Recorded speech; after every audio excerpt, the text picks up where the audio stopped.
ជីវិតស្មានមិនដល់មែនអតីតចាងវាងផលិតកម្មវត្តភ្នំពីការភ្នែកដើរសុំទានដើម្បីចិញ្ចឹមប្រពន្ធកូនកំពុងឈឺជារឿងនឹកស្មានមិនដល់និងរំជួលចិត្តយ៉ាងខ្លាំងនៅក្នុងពេលដែលគេបានឃើញពីស្ថានភាពបច្ចុប្បន្នរបស់អតីតថៅកែផលិតកម្មវត្តភ្នំគឺលោកប្រាក់សរិនដែលបានធ្លាក់ខ្លួនទីតក្ររហូតដើរសុំទានគេខណៈពេលដែលលោកពិការភ្នែកអស់រយៈពេលជាច្រើនឆ្នាំមកនេះអ្នកនិយមទស្សនាភាពយន្តខ្មែរនាទសវត្សរ៍ឆ្នាំ90ជាពិសេសបណ្ដាតួសម្ដែងចាស់ៗប្រកាសជាបានស្គាល់លោកប្រាក់សរិនដែលជាចាងវាងផលិតកម្មនិពន្ធនិងដឹកនាំរឿងតាំងពីឆ្នាំ1987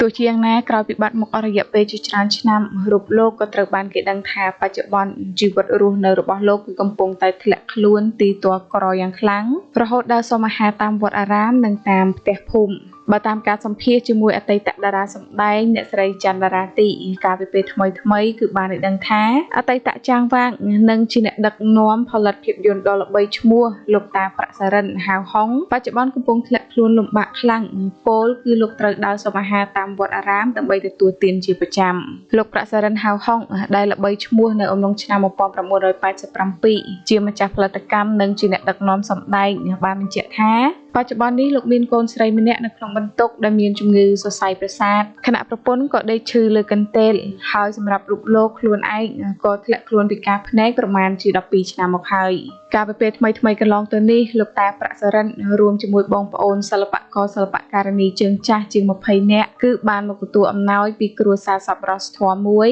ដើម្បីជួយដោះស្រាយការលំបាកបានខ្លះដែលនៅក្នុងវ័យកាន់តែចាស់ជរាជាមួយនឹងភាពពិការក្រខ្សត់នោះលោកប្រាក់សរិនសូមអំពាវនាវដល់សប្បុរសជនមេត្តាជួយឧបត្ថម្ភនិងបរិច្ចាគធនធានថវិកាដើម្បីសង្គ្រោះរូបលោកនិងគ្រួសារដែលកំពុងតែជួបការលំបាកដែលឡែកសម្រាប់តារាសម្ដែងអ្នកស្រីច័ន្ទតារាទីក្នុងនាមជាតួសម្ដែងម្នាក់ដែលធ្លាប់លោកប្រាក់សរិនហៅមកថតជាតួឯកម្នាក់នោះក៏បានធ្វើការអំពាវនាវដល់សប្បុរសជននានាមេត្តាជួយដល់រូបលោកផងដែរបិទបច្ចុប្បន្នកំពុងតែទីតួខ្លាំងជាមួយនឹងភាពចាស់ជរានិងពិការគ្មានទីពំនាក់អាស្រ័យបាននោះទេចាពុកម៉ែបងប្អូនទាំងអស់គ្នាសម្រាប់ព័ត៌មានខ្លីមួយនេះគឺពិតជានឹកស្មានមិនដល់តែម្ដងតាក់ទងជាមួយនឹងជីវិតដ៏កំសត់របស់អតីតចាងវាងផលិតកម្មវត្តភ្នំដែលការគ្រាមុនគឺធ្លាប់តែជាអ្នកមានស្ដុកស្ដំ